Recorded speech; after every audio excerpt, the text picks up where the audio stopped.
ఓ అభిమాని ఇంటికి వెళ్లి ఆప్యాయంగా పలకరించారు చెన్నూరు ఎమ్మెల్యే జి వివేక్ వెంకటస్వామి. వారి యోగక్షేమాలు అడిగి తెలుసుకున్నారు. అభిమాన కుటుంబ సభ్యులు ప్రేమతో ఇచ్చిన టీ తాగారు. కరీంనగర్ జిల్లా జమ్మికుంట మండలంలోని మాచినపల్లి గ్రామానికి చెందిన నర్మెట అఖిల్ ఇంటికి వెళ్లారు ఎమ్మెల్యే వివేక్. దివంగత వెంకటస్వామి కుటుంబంతో తమకు ఉన్న అనుబంధాన్ని అఖిల్ నానమ్మ పద్మ గుర్తు చేసుకున్నారు. వెంకటస్వామి దయ వల్లనే తాము ఆనందంగా ఉన్నామని, పేద ప్రజలకు ఆయన చేసిన సేవలు చాలా గొప్పవని చెప్పారు అఖిల్ కుటుంబ సభ్యులు.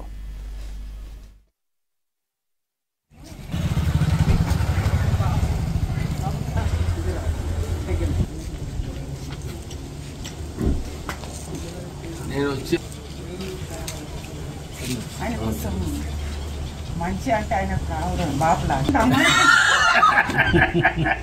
ఎట్లా ఉండాలి మిలిటరీలో పనిచేస్తుంది వాళ్ళకి వాళ్ళు నడిపిస్తుంది. కానీ ఒక పొరపాటు కాంగ్రెస్ పార్టీ నక్సలైట్లం అప్పుడు జూన్ 21 అయితే నక్సలైట్లు విజయించాడు.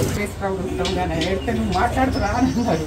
స్టేజ్ ఎక్కి మాట్లాడినా గన్మెన్ ఆయన ఉండి మంచిలాగమ్మా నోరా ఎక్కపోతాను అంతే. అప్పటి వాళ్ళందరూ కట్ చేసి పారేసింది. రాజకీయం అంటే రాజకీయం. మీ వలన కొన్ని వేల మంది కుటుంబాలు బతుకుతారు సార్. ధర్మం రక్షణ రక్షిత ధర్మం ఎక్కడ ఉంటే అర్థం అక్కడ.